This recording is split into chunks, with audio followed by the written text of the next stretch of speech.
friends are done with him. In the infamous words of famous rap group Houdini, friends, how many of us have them? Friends, ones we can depend on. Content creator Sneako looks like he's going to be putting real friends. How many of us? How many of us? How many of us? That to attest as seemingly every single one of his friends in the industry is turning their back on him left, right, and sideways. To be honest, it's like so many people are turning on me right now. So many people are switching up. I've never seen this many people switch on me, bro. I've never seen it happen. I don't have a lot of people supporting me right now. There's a lot of pressure from a lot of different angles. Perhaps I'm too paranoid. Sneako. You. I have had it up to here with Sneako. I have been tolerant. I have been far too nice. I have been taken for a sucker. You don't want my friendship? You don't want me as a friend? Let's see how you like me as an enemy. Iceman used to be a nice man. Now it's on sight. You know, I was very positive towards him. How about some negativity now? Maybe we'll try that. I'm a very simple person. If I'm nothing but positive and nice and you treat me like, okay, let's try negative then. Let's go negative. I'm not going to give up on him entirely, but right now, I mean, this guy's just like treating me like a piece of shit. He's been a terrible friend, and I'm sick of it. And it's not about the drama at all. He's just being I've been nothing but nice to him, and he's throwing me under the bus for this piece of Jew Bilzerian. Okay, man, if that's your buddy, then that's your buddy. You're gonna dog me to, what, be more friendly with this guy? It's just so nasty. Literally, just a few days ago, we talked about how all these mega institutions are turning their back on content creator Sneako because of the way that he was portraying himself on the internet, couldn't take accountability, and ultimately would double down on super duper bad takes. Now, normally you would think that birds of a feather flock together, and these friends that he has accumulated over the past couple of years would be supporting him in his actions, his decision-making, and his words. The tale is all his time when it comes to Sneako, bro. It's like the snakes don't even fuck with Sneako. You can't even be friends with the snakes, bro. You a snake can't be friends with the snakes, bro. Bro's an outcast even on the odd side. Internet. But you'd be wrong. Starting with the brand risk event and him being banned from it, and now onto Nick Fuentes publicly chastising him on the internet, it seems as though Sneako has lost all favor with the friends that he has gained in the industry. They're calling him a headache. They're calling him hard to be around. They are saying that the juice is not worth the squeeze. No longer can you blame the institution for being too woke. No longer can you blame these people for being too PC. You have to then start asking yourself, if you are Sneako, maybe I'm the problem. If you're new to this and you haven't already, please hit that subscribe button. It's gonna go a long way. Become my sub up. Video. The institution is no longer the problem. These are personal relationships. Over the past couple of years, Sneako has been seen connected with the people that kind of make him look cool in his eyes. I guess the Tates of the world, the Fuentes of the world, the Aidens of the world, the Claviculars of the world, the Myron. Mind you, I don't know why he ever thought any of those people on that list would make him look cool, especially this guy. This guy is a certified weirdo of the world. All the people who are on the worst part of the internet, if you ask me. It first started off with his back and forth with Walter Weeks about their ideologies and content, to the point where Walter just totally said, I'm through with him. Sneako told Myron, listen, bro, you gotta choose a side, bro. Either Fresh or me. And motherfucker was shooting in the gym. You weren't with us through all the hardship. You showed up randomly trying to grift off of us. And then the moment it didn't make any money, you left the movement. So Sneako is nothing more than a grifter, aka a finesser that meets people, uses them for content, has no real loyalty, and is a actual bad person. And then at that Miami incident, Andrew Tate and Tristan Tate completely threw Sneako underneath the bus. The only ones that he had left from that clique were Clavicular, Aiden Ross, and Nick Fuentes. But now the back and forth with Nick Fuentes is sealing his fate. He is no longer cool in his eyes, and their relationship is looking like it's over. Fuck Sneako. I go out to New York. Hey, bro. Y'all know we not rocking with Nick Fuentes over here, but that fuck Sneako. Like, bro, I don't think you don't rock with somebody when you drag that fuck that nigga. Like, you know what I'm saying? That is real, like, despise. He doesn't want to do the collab. Then he takes a 30-minute call from Dan Kazarian shitting on me. He says, I'm sorry, that was the wrong thing to do. I say, okay, I'll let it slide. I still like the guy. And then it's just an unrelenting stream of sneak dissing. It's almost like it's in the name, sneak dissing me. That's the way it's gonna be? You don't want me as a friend? You don't want to collab?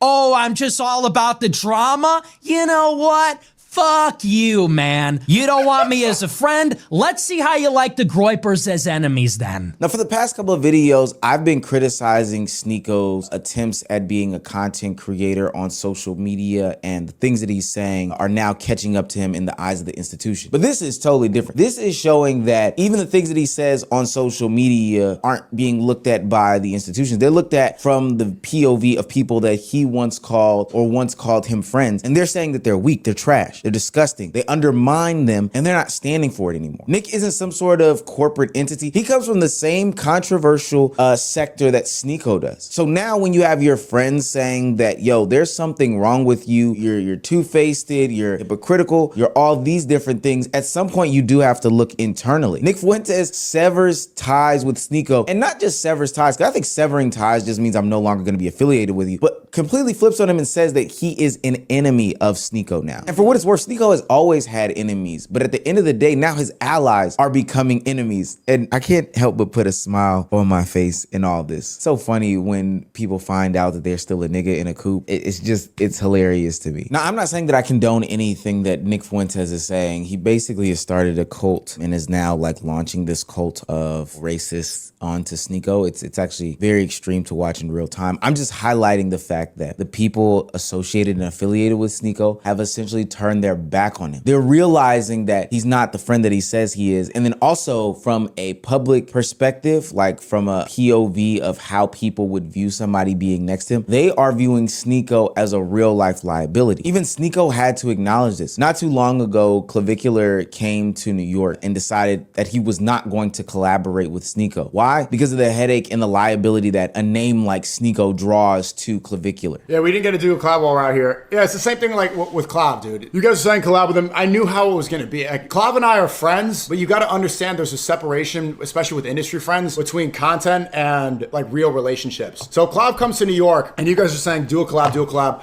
I know exactly what he's thinking. It's nothing against me, but he just understands that that's going to cause him certain headaches, and maybe there's certain deals and stuff, and that's going to be possibly a bad representation of him right now. Because come on, like, who is pulling the strings? We go on the phone because people are saying call Sneako, do a collab. He's like, oh, I'm a little busy right now, I gotta do something tomorrow. I know what he's thinking. He knows what he's saying. He knows that I know what he's saying. What he's saying is like, yeah, okay, we could do a collab, but right now it's not the best time. Like, we both know that. I'm formulating sentences that have never been formulated before. Clavicular has decided that Sneako is a brand risk. Clavicular, the one who was taking all of these, drugs to make himself look better, looks maxing to the point of causing himself harm, who's also been in the hospital. The niggas with no morals are looking at you and saying, I don't think we should do that. It's not on my moral standard. Like, bro, I ain't gonna lie, Sneako.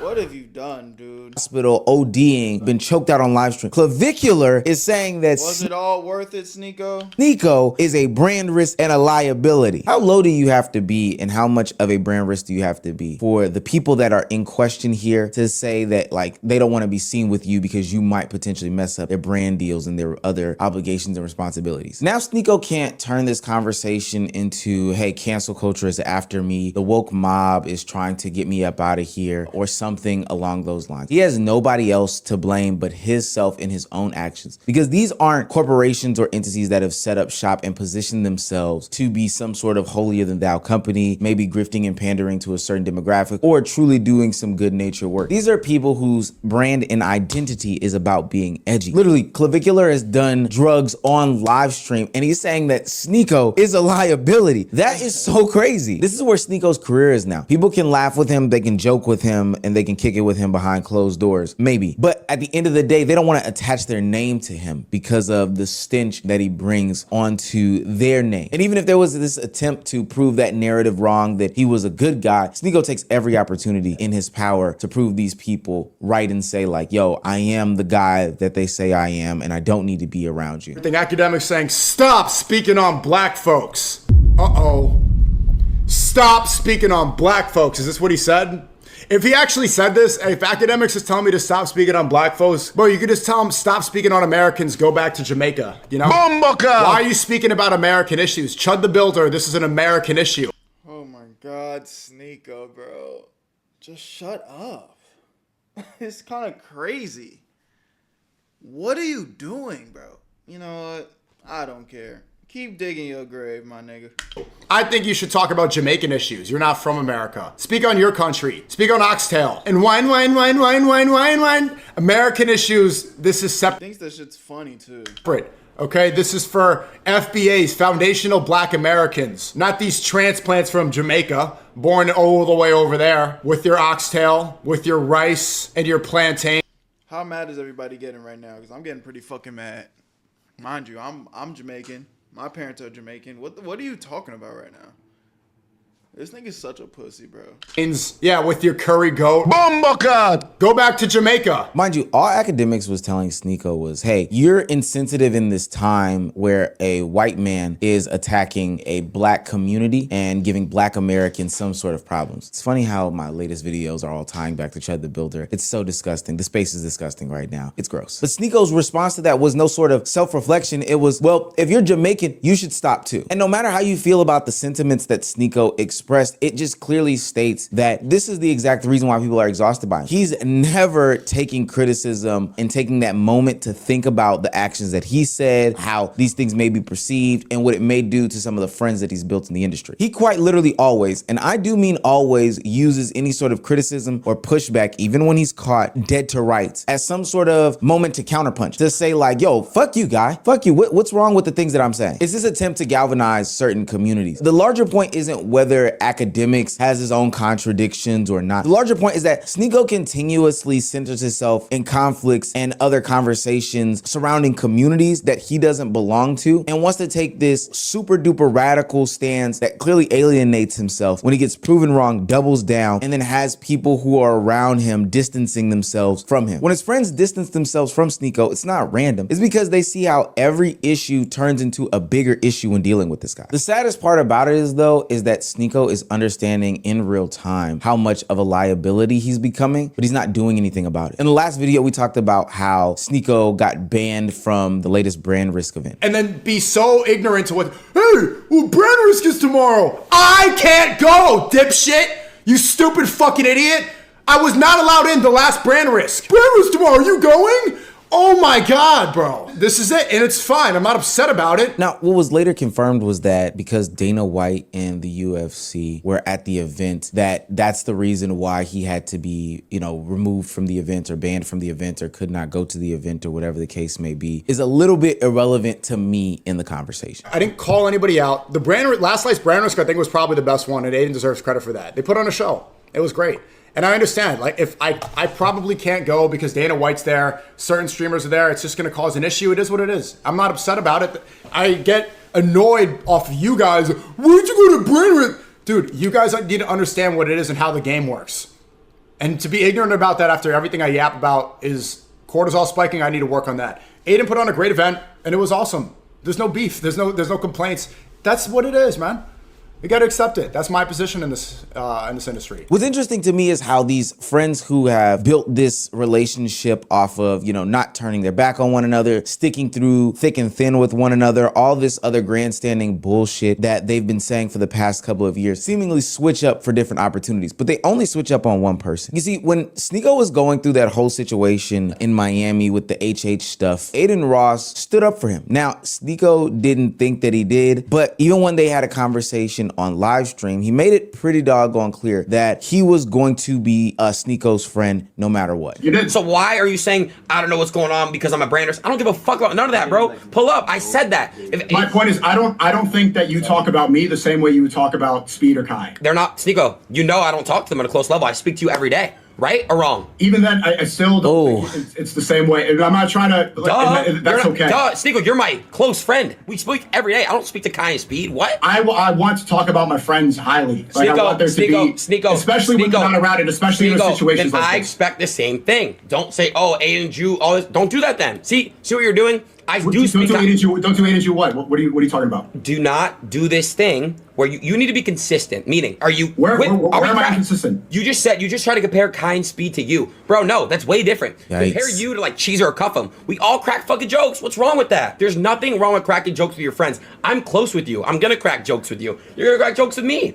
What the fuck? It's not rocket science. I passed Omar. See, why that clip matters to me is that normally Aiden Ross says that he would put everything underneath Sneako. Sneako and his friends are above the criticism. He treats them at a different level, etc., etc. But he's willing to turn his back on Sneako when it comes to this situation right here. Why? Because it always becomes this sort of argument. It becomes a sort of tit for tat. And it's not a good business decision. That's why later on when Aiden Ross saw this clip of Sneako reacting to the whole brand risk situation, saying that he got banned, he straight up ignored any conversation about it. Dana White is commentating, and I want to be like, hey, does anyone here want to ask why I'm banned from the UFC?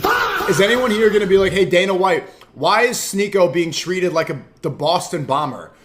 There's 8 people banned from the UFC. Dana White says that he doesn't ban people. The ban list is me, Dylan Dennis. I don't think I've ever seen Aiden Ross just not react to anything. Just That's no funny. reaction, just vibes. I'm moving on. That's why this story is moved from Sneako got banned to Sneako's just hard to be around. They don't want the clip. They don't want the headache. They don't want the backlash. They don't want the argument. They don't want the bitching. They don't want the moaning. They don't want any of that stuff in regard to anything that Sneako is saying. His friends are simply choosing to just not be around him because it's better for them as a whole. Sneako's old defense of, hey, the world is after me, cancel culture, PC culture, the woke mob, they just want me, they're trying to punish me, all these other things, that's fallen to the wayside. Now it's not the government, it's not the platforms, it's not the brands, it's not the event organizers. These are his close. Sneako, it's you! Weirdo. Y'all don't know what y'all think about this in the comment section. Love y'all, appreciate y'all. My name is Berto. Whereyouatberto. Where you at, Berto? I made this shit look sweet.